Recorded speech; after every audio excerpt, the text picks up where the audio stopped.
নমস্কার, কাউন্টার কিচেনের তরফ থেকে সবাইকে জানাই স্বাগত।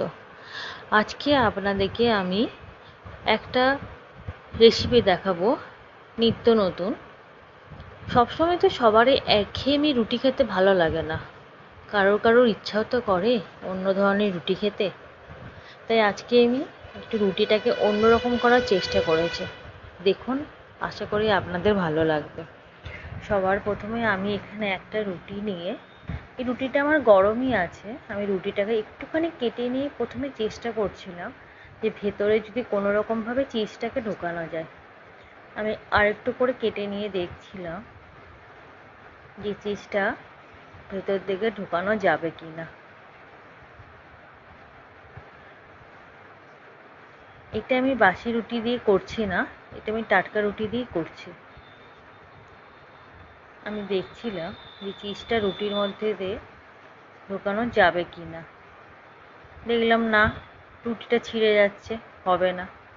তো একটা কাজই করি, আমি আবার একটা ফ্রেশ রুটি নিলাম, তাওয়াটাকে গরম করে রুটিটাকে আমি দু সাইড করে সেঁকে নিলাম। ওই রুটিটা বাদ দিয়ে দিলাম, ওইটা যেহেতু কেটে নিয়েছি আর উপরে ছালটা উঠে যাচ্ছে, ওই রুটিটা আর দিলাম না। দু সাইড করে একটুখানি গরম করে নিলাম। আবার গরম করে নিয়ে এরপর আমি চিজগুলোকে ছিঁড়ে ছিঁড়ে দেবো।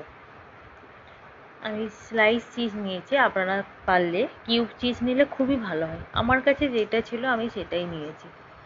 দেখুন, চিজগুলোকে ওপর দিক থেকে নিয়ে নিয়েছি। সবসময় একঘেয়েমি কি আর রুটি খেতে ভালো লাগে না তো, সেই জন্য একটু নিত্য নতুন করার চেষ্টা করছি, মুখে স্বাদও তো আনতে হবে। আমি দুটো স্লাইস চিজ দিয়েছি, দিয়ে তার উপর একটা রুটিকে আমি ঢেকে দিলাম। এই রুটিটা আপনি গরম করে নিতেও পারেন, ওপরের রুটিটা আবার নাও করতে পারেন। আমি একটা সাইড দিয়ে উল্টিয়ে নিলাম। আপনারা পারলেন দু সাইডে একটু বাটার দিয়ে দেবেন, খেতে ভালো লাগবে। দেখুন, রেডি হয়ে গেল চিজ রুটি কাবলি চানা দিয়ে।